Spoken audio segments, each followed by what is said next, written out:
자, 그러면 엄마가 안 불안하려면 정답은 개념을 제대로 이해하는 겁니다. 그러나 그러지 못할 때는 안 불안하기 위해서 가장 많이 쓰는 방법이 그러한 명제 같은 누구도 반기를 들지 못하는 기준을 딱 만들어요. 밖에 나갔다 들어오면 손을 닦아야 돼. 뭐 이런 거. 양치질은 꼭 해야 돼. 뭐 이런 것들. 아니면 거짓말은 절대 안 돼. 약속은 지켜야 돼. 뭐 이런 것들. 이걸 누가 아니라고 말할 수 있겠습니까? 다 맞는 말이지만 그것을 딱 정해서 아이가 거기에 쫙 따라 들어오면 그 안에 쏙 들어가 주면 말은 아이를 위한 거지만 사실 반 정도는 내 마음 편하자고 하는 게 굉장히 많습니다. 애가 그걸 딱 따라주면 내 마음이 편하거든요. 그래서 애가 바로 내 엄마 이러고 들어줬으면 좋겠는데 애들 절대 안 그러거든요. 메롱거리기도 하고 말도 안 듣고 그러면 요거를 빨리 요 안으로 데리고 들어오기 위해서 가진 방법을 다 씁니다. 그거를 사랑이라고 또 포장도 해요. 어떤 가진 방법들이 있죠? 협박을 합니다. 우리는 어릴 때 망태 할아버지였습니다. 망태 할아버지가 협박의 주인공들이었어요. 망태 할아버지 잡아간다. 요즘에는 뭐 무슨 앱 그래가지고 뭐 이런 것도 들려줘요.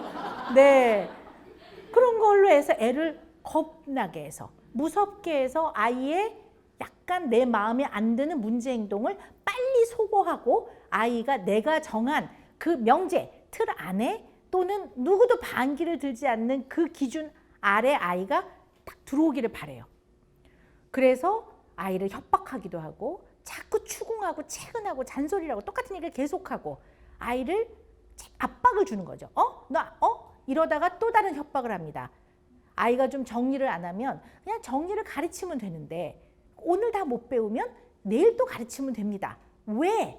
아이들은 단번에 한 번에 빠르게 예쁘게 착하게 말을 안 듣습니다. 그것이 이 아이들의 본질입니다. 근데 빠르게 착하게 예쁘게 이렇게 말을 듣게 하려니 아이를 어떻게 해요? 너 정리 안 하면 너 내일 어린이집 간 동안에 이 블럭 다 갖다 버려야 되겠다 이렇게 되는 거예요. 아니 사주질 못할 망정 다 갖다 버린대요. 이런 식인 거죠. 그러면서 아 나는 정리를 가르쳤어 이렇게 착각을 해요. 물론 그들도 자녀를 사랑합니다. 사랑을 의심하지 맙시다. 근데 과연 이것이 도움이 될까 하는 생각을 해보자는 거죠. 그러다가 여기서 수위를 더 넘어요. 애가 좀 기가 약한 애들은 네 해요. 근데 또 좀 약간 센 애들은 그래도 싫은데요. 나중에 할 건데요. 이런단 말이에요. 그러면 내 말을 빨리 안 듣는 거. 애는 어릴 때부터 정리정돈을 가르쳐야 돼. 요즘엔 정리력이라는 기능도 있어. 뭐 이게 탁 스치면서 불안해져요. 그럼 이거를 말을 안 듣는 얘가 솔직히 불편하고 꼴보기 싫어요. 그러니까 빨리 애를 말을 듣게 해야 내가 편해요.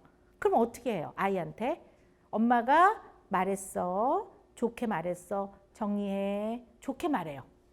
자, 그러면 애가 네 엄마 안 그러니까 그 다음에 어떻게 해요? 한 번 더 좋게 말해요. 엄마가 치우라고 했어. 빨리 정리해. 여기까지는 잘하세요. 애가 또 말 안 듣거든요. 그럼 세 번째는 어떻게 해요? 반드시 존대를 써요. 왜? 존댓말을 안 쓰면 내 안에 있는 이 욱하는 감정을 내가 처리를 못할 것 같아요. 어떻게 나올지 몰라. 그래서 약간 이를 물어요. 엄마가 정리하라고 했어요. 우리 아들 말 들으세요. 이렇게 되는 거죠. 그리고 나면 애가 말 들을까요? 안 들어요. 애들은 그렇게 크는 겁니다. 그래서 애가 싫은데요? 그러면 이제 그 다음부터 야가 되면 야, 너 엄마가 진짜 뭐 이렇게 돼요. 너 한번 맞아볼래? 뭐 이런 말을 하는 거죠. 자, 우리는 맞아볼래? 그러면 우리 어른들은 그래요. 그러나 아이들은 여러분이 가장 사랑하는 약자입니다. 아이들은 부모가 너무 중요하기 때문에 이 부모가 보여주는 여러 가지의 태도와 감정과 말에 영향을 아주 많이 받습니다. 자, 그래서 우리는 이렇게 욱하고 화를 내고 버럭하고 아이들을 대합니다. 그러면서 아이들에게 끊임없이 이 아이를 내가 원하는 방향으로 통제하기 위해서 그 원하는 방향을 감히 교육이라고 하고 아이를 위한다고 하고 그걸 하면서 끊임없이 아이한테 가진 방법을 다 씁니다. 그래서 우리는 아이들에게 안전한 존재가 아닐 수도 있습니다. 부모가 아이에게 화를 내면 안 되는 가장 큰 이유가 바로 이것입니다. 화를 냈을 때 기분 좋을 사람은 아무도 없습니다. 그러나 그것보다 더 큰 거는 우리는 아이를 사랑하고 보호를 해줘야 되는 부모입니다. 아이도 그렇게 생각합니다. 부모는 자기를 사랑해주는 존재이고 나를 위험으로부터 보호해주는 사람이라고 생각을 합니다. 근데 이 사람들이 가끔은 나를 공격해요. 그런데 이 사람들이 동일인이에요. 얼마나 아이가 이 혼란을 극복하기가 어렵겠습니까? 이게 동일인이란 말이에요. 그러면 부모가 너무 좋아서 부모한테 막 다가가다가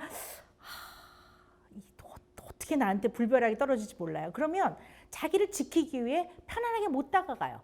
무슨 말을 하려다가도 안 하고 이렇게 멀어져요. 약간. 부모 얼굴 표정이 안 좋은 벌써 약간 멀어져요. 자기 방에 들어간다든가. 그러면 어떻게 돼요? 외로워요. 부모가 그리워요. 그럼 다시 다가가고 싶어요. 이러지도 저러지도 못하는 아이가 돼요. 우리는 엄청난 교재, 사교육, 좋은 옷, 해외여행 이런 거 물론 해주면 좋아요. 저는 해주면 좋다고 생각합니다. 그러나 그거보다 더 중요한 거는 우리는 최소한 우리 아이한테만큼은 감정적으로 안전한 사람이어야 합니다. 여러분이 과연 여러분의 자녀한테 감정적으로 안전한 사람인지 한번 잘 생각해 보십시오. 우리 어른은 내 자식뿐만 아니라 우리 어른은 진정한 어른이어야 합니다. 진정한 어른은 내 자식뿐만 아니라 우리 아이들에게 우리가 안전한 어른이어야 합니다. 우리가 과연 안전한 어른인지 잘 생각을 해봅시다. 아니라면 고쳐야 합니다. 우리는 이 환경이 안전하지 않아요. 어딜 뒤졌더니 무너져요. 우리 그래요. 그러니 지금도 겪고 있습니다. 최소한 가정 내에서만큼은 나의 부모만큼은 나한테 안전한 대상이어야 합니다. 자, 그런데요. 우리가 안전한 대상이 되려면 아이한테 정서적으로 감정적으로 안전한 대상이 되려면 무엇을 극복해야 되냐면 우리는 우리의 부모로부터 정서적인 것을 수용받아 본 경험이 많지가 않다는 사실을 인지하는 겁니다. 누구나 긍정적인 감정은 표현하는 것도 편하고 받아들이는 사람도 편합니다. 그러나 우리가 흔히 말하는 부정적 감정, 속상하고 화나고 열받고 애처롭고 슬프고 열받고 뭐 좌절스럽고 분노하고 이런 비통하고 이런 감정들을 부정적 감정이라고 합니다. 그러면 우리는 신이 아닙니다. 인간은 긍정적 감정인 희와 락, 그 다음에 부정적 감정인 노와 애가 다 중요합니다. 어떻게 기쁘고 즐거운 것만이 소중한 감정이라고 얘기할 수 있겠습니까? 인간은 살아가면서 고통스럽기도 하고 힘들기도 합니다. 좌절을 경험하기도 합니다. 이런 감정들을 우리의 부모가, 여러분들을 길러주신 부모님이 또는 그 부모님이 이것을 그냥 안전하게 수긍을 해준 경험이 우리가 많지가 않습니다. 쉬운 예를 들어볼까요? 학교 갔다 왔는데 짜증이 나요. 그래서 짜증나 이랬을 때 에휴 힘들었구나 이거 한마디면 그냥 수긍해 준 거예요. 물론 부모 입장에서는 이해가 안 될 수도 있어요. 얘가 왜 짜증이 나? 다 해주는데 그래도 얘가 지금 표현하는 감정은 그냥 네 감정을 알겠다라고 수긍을 그냥 해주면 되는데 이게 그렇게 어려워요. 우리는 꼭 한마디를 해요. 야, 공부하는 게 뭐가 힘드니? 밥 해줘, 뒷바라지 해줘, 참고서 사줘, 학원 보내달라면 학원 보내줘, 학원까지 태워다 줘. 야, 세상 쉬운 게 공부하는 거다. 왜 우리는 그 말을 꼭 해야 되냐고요. 그냥 아이한테 에휴 너 입장에서 힘들겠지. 날도 덥고 힘들었겠네. 이렇게 해주는 게 왜 어렵냐고요. 그리고 나서 그 얘기를 해주시면 돼요. 근데 세상 힘든 게 있고 지금은 힘들어도 또 이렇게 부모가 뒷바라지 해주니까 좀 참자. 이렇게 해주면 훨씬 나을 텐데 우리는 아이를 잘 가르친답시고 끊임없이 비난을 하고 때로는 모욕도 해요. 아이가 힘들어서 학원을 빠지면 안 빠지겠다고 약속한 너를 믿은 내가 잘못이지 이러면서 결국 자기 탓을 하지만 아이를 모욕합니다. 우리는 끊임없이 그래요. 네가 이성적으로 무슨 대학을 간다고? 야, 네가 대학에 가면 내 손에 장을 지진다. 뭐 장까지 지질 일이야. 사실은 그게 애가 공부 안 하는 게 보면 불안한 거잖아요. 자, 이처럼 아이가 표현하는 정서, 감정을 안전하게 수긍을 안 해주면 아이들은 자기가 어떤 상황에서 느끼는 1차 감정을 인지하지 못합니다. 이게 약간 어려운 얘기 같지만요. 아이가 친구하고 다퉜어요. 근데 굉장히 친한 친구였는데 오늘 굉장히 아주 심하게 다퉜어요. 속이 상해요. 그리고 사실은 걱정돼요. 근데 그 친구하고 나빠질까 봐 사이가. 그러면 1차 감정은 걱정되고 속상한 거예요. 걱정되고 속상한 게 1차 감정인데 집에 와서 엄마 나 걔랑 싸웠어. 그랬을 때 부모가 아유 힘든 하루네 뭐 이렇게 해주면 되는데, 그리고 애가 좀 안정되면 얘기하면 돼요. 훈계도 해주시고 설명도 해주시면 되는데 우리는 마음이 급해요. 얘가 친한 친구하고 싸우면 안 된다는 걸 빨리 가르쳐주고 싶어요. 그래서 뭐라고 해요? 야 그렇게 맨날 싸우면 어떡하니? 이렇게 돼요. 너 나중에 뭐 들락날락 할 거야 맨날 싸워가지고? 너 사람 때리고 그럴래? 이렇게 나와요. 그러면 아이의 1차 감정은 걱정됐고 오늘 친구랑 싸워서 속상했던 거예요. 근데 이 1차 감정은 금방 어디론가 사라져요. 그리고 어떻게 됩니까? 아 조용히 하라고요. 듣기 싫다고요. 이렇게 돼요. 그러면 걱정과 속상함이 확 짜증을 내고 화를 내는 거하고 같은 감정입니까? 다른 감정입니까? 다른 감정이에요. 이렇게 표현할 수밖에 없어요. 내지는 애가 조금 짜증을 내면 너 어디 버르장머리 없이 너 부모한테 이래버리면 애들이 이렇게 되거든요. 그러면 1차적 감정은 속상하고 아이가 걱정이 돼요. 얘랑 사이가 나빠질까 봐. 그건 어디론가 금방 사라지고 무조건 불편한 감정은 다 억제하고 억압해요. 꽉 눌러요. 그래서 압력밥솥에 압력이 꽉 차듯이 꽉 차요. 그러다가 도저히 못 참을 때 한 번 확 하고 폭발하는 것이 우의 일종이기도 합니다. 가장 안전한 존재, 가장 편안한 대상한테 폭발합니다. 동생이 왔다 갔다 해 그러면 꺼지라고 뭐 이렇게 되는 거죠. 무슨 얘기인지 아시겠죠?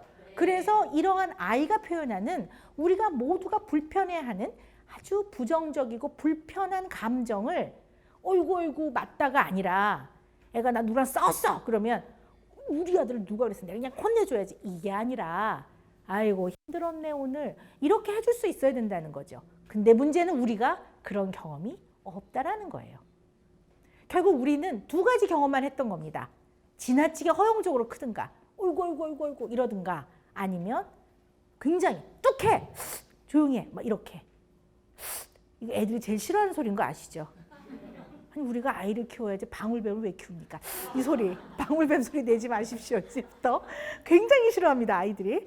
이런 걸로 해서 아이를 감정을 표현을 못하게 해요.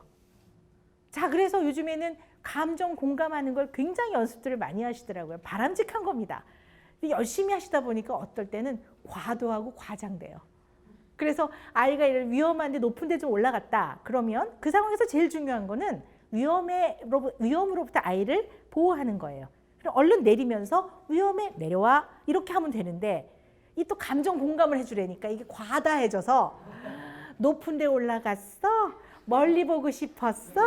멀리 보니까 더 잘 보여? 아유 우리 아들 호기심도 많아라 막 이러고 있는 거예요. 그러면 옆에서 보고 있으면 막 가슴이 조마조마 이거 빨리 얘를 내려야 되는데 이런 아주 과장되고 또 과도한 감정 공감을 하기도 합니다. 물론 열심히 하려는 데서 나온 거기 때문에 의도는 좋으나 우리가 늘 아이를 볼 때는 내가 아이에게 하는 말이나 행동이나 감정의 표현은 어디로 향하고 있는지 길게 봤을 때 이 아이를 장기적으로 넓게 길게 봤을 때 우리 아이가 건강하게 자라서 사회의 한 일원으로서 다른 사람과 잘 조절해서 참고 견딜 건 견디고 지킬 건 지키고 자기 할 일을 잘하고 사는 사람을 키우는 데는 나는 어떻게 꾸준히 일관되게 이 아이를 도울까 이런 생각을 하고 보셔야 된다는 거죠. 그래서 아이의 감정을 수긍해 주라는 거는 오냐오냐가 아니라 내지는 애 문제 행동을 빨리 교정해 주는 것이 아니라 이 아이의 감정이 내가 동의가 되든 안 되든 이 아이의 감정이 옳든 그르든 이 아이의 감정을 내가 이해하든 못하든 관계없이 너가 표현하는 감정은 내가 알아들었어 이거입니다. 아이가 와서 이유 없이 막 발을 구르고 울어요. 그러면 어설프게 해석하려 들지 마세요. 너 이래서 이렇게 돼서 화가 났구나? 그러면 애들이 아닌데? 이러기도 해요. 그러면 그 다음에 엄청 난감하거든요. 그래서 그럴 때는 엄마가 이유는 잘 모르긴 하는데 너가 몹시 지금 속상하고 화났다는 건 내가 알겠어. 이렇게 하는 거예요. 이거를 아이뿐만 아니라 우리가 애착 대상자, 자녀가 대표적이지만 배우자도 애착 대상자입니다. 이 배우자가 집에 와서 여러분이 맛있는 걸 만들어놨는데 남편이 집에 오니까 얼굴이 아주 어둡고 짜증을 내요. 식사는 그랬더니 말도 시키지 말라는 얘기죠. 그러면 그거를 힘들구나. 당신 힘드네. 좀 쉬어. 이 정도만 하면 되는데 내가 오늘 이걸 만들려고 얼마나 힘들었는 줄 알아? 먹고 오면 먹고 온다고 얘기를 하지. 우리는 늘 쉽게 감정에 영향을 받아요. 감정을 그릇이라고 보면 우리는 금이 잘 가고 잘 울려요. 우리는 왜 그럴까? 이렇게 열심히 사는데, 우리가 조용한 아침의 나라의 국민들이었는데 우리가 왜 지금은 이렇게 상대가 나를 조금만 건드려도 우리는 이렇게 울리고 상처를 받고, 그리고 여기서 그냥 못 가고 우리는 꼭 응징과 복수를 해야지만 직성이 풀려요. 왜 우린 그럴까? 심지어는 이 사랑하는 약자인 아이한테도 어느 순간에는 엄마와 아들, 엄마와 딸이 아니에요. 1대1 너와 나. 이러면서 아이한테 왜 우리는 말과 행동으로 아이한테 상처를 주고, 왜 우리는 이렇게 화를 내고 공격적이고 파괴적인 방법을 쓰고 결국 아이한테 해가 되게 행동을 할까? 이렇게 사랑하면서 이런 고민을 늘 해봐야 합니다. 자, 이렇게 상처를 잘 받는 우리의 감정을 그릇이라고 보면 감정이 이렇게 잘 울리는 이유 중에 하나가, 우리 인간은요, 누구나 다 예외 없이 종류는 다르고 정도는 다르지만 우리의 애착 대상자인 부모와의 관계에서 해결되지 않은 갈등의 요소가 누구나 있습니다. 그거를 다 있는데 모를 뿐입니다. 내지는 알지만 너무 아파서 꺼내질 못하고 있는 거예요. 그래서 해결하지 못한 갈등들이 다 있어요. 이 갈등을 저 마음 시면에 저 밑에 내려놓습니다. 꽁꽁 싸요. 싸는데 그 안은 너무 뜨거워요. 너무나 갈등이기 때문에 이걸 탁 데이면, 만지면 아 뜨거워, 데일 것 같아요. 그래서 겉은 차가운 걸로 탁 쌓고 밑에다 싹 내려놔요. 저 밑면에. 그러나 이건 해결되지 않은 갈등이에요. 중요한 건 자녀를 키울 때 이 자녀가 이걸 꼭 건드려요. 밖에 나올 때는 이렇게 모인 이 자리는 그냥 옷도 이렇게 잘 깨끗하게 차려입으시고 머리도 정돈하고 여기 와서는 조용히 계시고 누가 좀 치고 가도 아 괜찮습니다 이렇게 하는데, 그냥 사회인으로서 그냥 괜찮은 사람으로 살아가세요. 근데 집에서 가장 내가 사랑하고 내가 보호를 해줘야 되고 내가 얘를 보살펴줘야 되고 무한한 애정을 줘야 되는 이 애착 대상자인 아이는 끊임없이 여러분의 해결되지 않은 갈등을 건드립니다. 그것이 너무 아프고 힘듭니다. 그럴 때 우리는 욱합니다. 부모는 너무 중요한 사람입니다. 중요하다고 해서 꼭 좋아하지 않을 수도 있습니다. 부모를 좋아하지 않는 사람도 있긴 있습니다. 대개는 좋아하죠. 대개는 사랑받고 싶어 하죠. 그래서 다른 누구보다 부모는 나를 조건 없이 어떠한 상황에도 나를 언제나 가장 소중한 사람으로 날 대해주기를 원합니다. 누구나 그렇습니다. 저도 그렇습니다. 내가 사랑이 필요할 때는 우리 부모는 어떠한 것보다도 나를 우선시해서 나를 사랑해 주기를 원합니다. 내가 보호가 필요할 땐 나를 보호해 주길 원합니다. 내가 위로가 필요할 땐 나를 위로해 주길 원합니다. 내가 외로울 때는 옆에 있어 주길 원합니다. 이것이 의존적 욕구입니다. 그것이 인간의 본능입니다. 의존적 욕구는 내가 할 수 있는 일을 남에게 의지해서 처리해달라는 그런 게 아니라 아주 인간이 마음의 편안함과 사랑과 자존감을 형성해 나가는데 아주 필수적인 인간의 본능적 욕구입니다. 이걸 아무한테나 바라지도 않습니다. 나를 키워주는 대개는 부모죠. 부모가 나를 가장 조건과 관계없이 나를 사랑해 주길 원합니다. 근데 이게 의존적 욕구가 채워지지 않으면 마치 싱크홀처럼 뻥 뚫린 구멍이 우리 마음 안에 생깁니다. 이것을 결핍이라고 합니다. 이 결핍은 평생 동안 채우려고 합니다. 자녀를 통해서 채우려고 하고 배우자한테 채우려고 하고, 이게 채워지지 않은 부분이 자녀 때문에 건드려지고 배우자 때문에 건드려지고 시댁 어른들 때문에 건드려집니다. 그래서 이럴 때는 별것 아닌 일에 감정의 평정심을 잃기도 합니다. 이 의존적 욕구가 제대로 채워지지 않은 결핍은 두 가지 형태로 대표적으로 표현됩니다. 하나는 어떻게 이들이 나한테 이럴 수 있을까? 옆집 엄마, 옆집 아저씨도 아니고 우리 엄마 아버지가 나한테 어떻게 이렇게 할 수 있지? 그래서 분노합니다. 그러고 나면 아주 사소한 것들, 부모의 사랑에 대한 믿음과 신뢰가 있으면 그냥 넘어갈 수 있는 것들도 이 결핍이 있으면 별것 아닌 거를 섭섭하게 넘어가고 그냥 이렇게 넘어갈 수 있는 걸 분노합니다. 별것 아닌 일에 늘 성마름이 있고 늘 욱하고 늘 버럭하고 늘 화를 냅니다. 또 하나는 내가 오죽 못났으면 부모한테 받을 사랑도 못 받나 이런 생각을 합니다. 끊임없이 슬픕니다. 끊임없이 우울합니다. 좌절합니다. 끊임없이 자신감이 없습니다. 자존감이 떨어질 수 있습니다. 그래서 좀 섭섭할 때 그래 좀 섭섭하네 이게 아니라 막 슬픕니다. 엄청 우울합니다. 이 두 가지 마음 때문에 자존감 떨어지고 슬펐다가 왁 했다가 또 다운됐다 또 왁 하고 이거를 왔다 갔다 합니다. 이것을 가장 사랑하는 약자이고 내 뱃속으로 낳기 때문에 내가 사랑하는 아이한테 우리는 끊임없이 아이한테 표현합니다. 그리고 우리는 사랑한다고 괜찮을 거라고 생각합니다. 여러분께 제가 말씀드리고 싶은 거는 우리는 살다 보면 우리의 가장 해결되지 않은 깊은 내면의 갈등 요소를 자녀가 건드립니다. 나쁘게 표현하면 도발합니다. 여러분의 화를 유발시킵니다. 그러나 여러분의 자녀가, 여러분의 배우자가 여러분의 마음, 화를 도발했어요. 유발했기로서니 그 화와 공격적이고 파괴적인 본질을 갖고 있는 분노는, 욱은, 오리진은 여러분 것입니다. 시작은 여러분한테서 시작된 겁니다. 여러분의 것입니다. 여러분의 것이면 여러분이 소화해야 합니다. 여러분이 소화해서 적어도 밖으로 표현될 때 지나치게 공격적이거나 파괴적이지 않을 정도로는 여러분이 소화해야 되는 게 여러분의 몫입니다. 여러분은 진정한 어른이기 때문입니다. 여러분은 아이들한테 있어서 생명이자 생존인 부모이기 때문입니다. 여러분은 그렇게 해야 되는 겁니다. 어떻게 감히 내가 결혼하기 전에 성격 좋았거든요. 근데 얘 때문에 얘를 낳고 나서 내가 아주 성질이 더러워졌어요. 라고 말할 수 있는 권리는 아무에게도 없습니다. 내가 해결하지 못한 나의 욱과 나의 참지 못하는 것들을 아이에게, 사랑하는 아이라고 해서 내 뱃속으로 낳았다고 해서 이 아이한테 전가할 수 있는 그러한 권리를 가진 사람은 아무도 없습니다.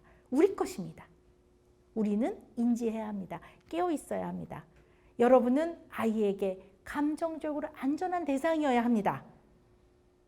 그래서 아이가 여러분의 관계에서 여러분이 주는 사랑에 대한 믿음과 신뢰를 견고하게 다져나가야 합니다. 그렇게 견고하면 여러분이라는 세상, 여러분이라는 창틀을 통해서 밖을 내다봅니다. 우리 엄마하고 있으니까 너무 좋았어. 다른 사람하고 있어도 좋겠지. 우리 엄마는 나를 언제나 믿어줬어. 다른 사람도 날 믿어줄 거야. 우리 엄마하고 있을 때 너무 마음이 편안했어. 다른 사람하고 있어도 그렇겠지 라는 걸 경험할 수 있습니다. 여러분은 아이에게 생명이자 생존이고 아이들에게서 안전한 하나의 창틀입니다.